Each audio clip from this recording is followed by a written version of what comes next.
Welcome to Max in 5. I'm going to teach you some cool stuff inside 3ds Max in under 5 minutes. I'd like to show you a really cool modifier inside 3ds Max called Displace. So the first thing that you need to do is grab a object. Plane specifically really works the best, and I want to show you the difference. I've got 5 segments and 5 segments. This one over here I've got 50 by 50, 100 by 100 and 500 by 500.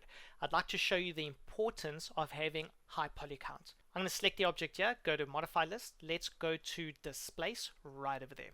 What we need to do is add an actual bitmap. So let's add one now. I'm going to click the none button. I'm going to select a displacement map right over there. I'm going to click the override button, making sure that you always click override when it is a black and white or normal map. Clicking the open button, and there we're good.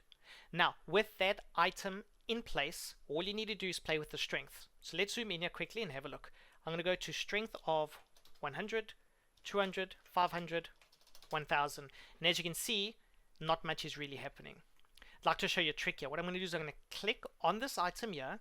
You see the displacement modifier. I'm going to click and just drag that onto my new object, and as I let go, the same modifier was applied. So let's select that modifier and have a look. So we can see more detail, but it's really still not looking great.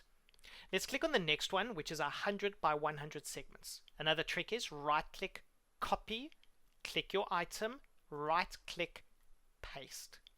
There we can see more detail, which is starting to look a lot better, but still not what we want. Click on the next item, right click and paste. Now have a look how incredible that looks. So the displacement modifier uses a height map or displacement map, and it will actually create geometry for you based off that map.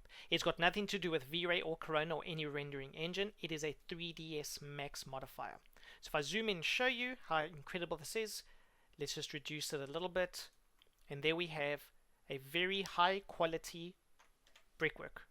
So you can see the difference between a very low, medium, slightly high, and then a really high one. The more polygons you got, the better it is going to be. Hope this was useful. I'll catch you in the next one.